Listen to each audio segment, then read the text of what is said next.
ज्ञान प्राप्त तीन तरीके से होता है। मृत्यु एक अवस्था है, अहम ब्रह्मास्मि। और रही प्रश्न कि हम कहाँ से आए, हम दूसरा रूप होगा यहाँ पर होंगे ही। लेकिन जब गुरु के चरणों में आके उनसे ज्ञान मिलता है, कुछ बाहर तीर्थों पे जाते हैं हम लोग, वहाँ से हमें जो ज्ञान मिलता है तो बाद में समझ में आता है कि हम महाराज जी को सादर प्रणाम। आज हम लोग धर्म उपदेश जो हमारा चैनल है उसमें महाकुंभ 2025 में आए हुए हैं और इनमें बहुत सारे संत महात्मा आए हैं जिनमें हमें बहुत पवित्र महात्मा संत का दर्शन हुआ है, बाबा जी का दर्शन हुआ है। तो आज हम लोग महाराज जी से कुछ जानकारी प्राप्त करेंगे जिससे हम सबका कल्याण हो सके, अपने धर्म का उत्थान हो, जिससे कि हम लोग कई बार संत महात्माओं के पास जाते हैं लेकिन हमको ज्ञान नहीं प्राप्त होता है और जो वास्तविक के संत महात्मा है केवल उनका कुंभ में ही दर्शन मिलता है। तो ऐसे महाराज जी से मिले हैं और हम लोग कुछ महाराज जी से जानकारी प्राप्त करेंगे। आप लोग बने रहिए। महाराज जी सादर दंडवत प्रणाम जी। महाराज जी आप कहाँ से आए हैं और कितने वर्ष से आप कुंभ में आ रहे हैं? प्रभु जी ऐसा है, ये जो आप जहाँ बैठे हैं ये है निरंजनी अखाड़े की छावनी और ये निरंजनी अखाड़ा हरिद्वार मायापुरी में है। और रही प्रश्न कि हम कहाँ से आए, हम तो बाबा भगवान से ही आए हैं और सभी वहीं से ही आए हैं। हाँ, तो साधु संतों से पूछना कि कहाँ से आए हैं तो कहाँ से बताए नारायण, हम तो पूरे भारतवर्ष से आते हैं। जी जी जी, जी, जी।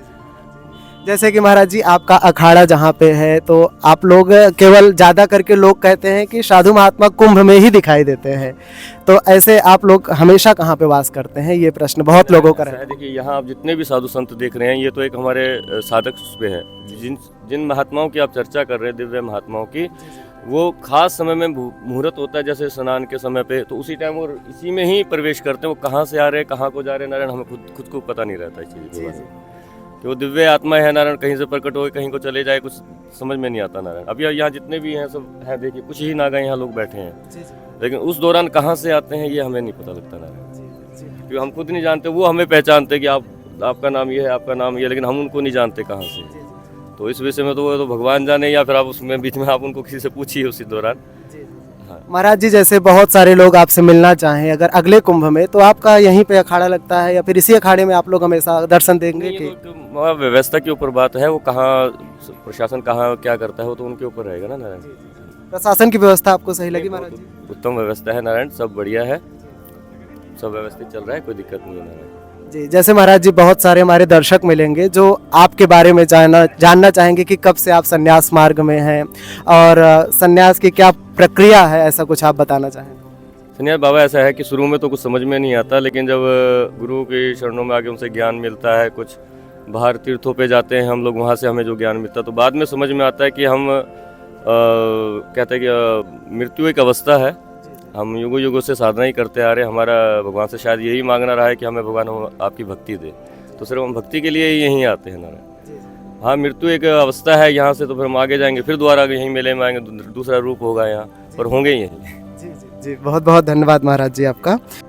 जैसे महाराज जी जो हमारे सांसारिक लोग हैं, इन लोगों को आप क्या उपदेश देना चाहेंगे कि क्या करें जिससे इनको ये जीवन और मरण से मुक्ति मिल जाए? ऐसा कुछ हमारे शास्त्रों में लिखा है, अहम ब्रह्मास्मि। मैं सजावत मणि से हूँ और हमारा जो शास्त्र लगता है वो यजुर्वेद लगता है, उसमें एक महावाक्य है, अहम ब्रह्मास्मि। तो अगर मैं आपको जो समझ में आए उस ढंग से बताऊं तो ब्रह्मांड में तो एक ही पृथ्वी और उसमें एक ही मनुष्य है नारायण, दूसरा भी तो मिला नहीं है। शास्त्रों में उपदेश है, अहम ब्रह्मास्मि, कि मैं ब्रह्म हूँ। तो इस ब्रह्मांड के एक बहुमूल्य रत्न एक मनुष्य है नारायण। हाँ, तो मेरी तो सबसे अपने देशवासियों के पूरे सबसे ही विनती रहेगी कि स्वच्छ रखिए वातावरण, स्वच्छ रखिए, यही हमारे प्राण है।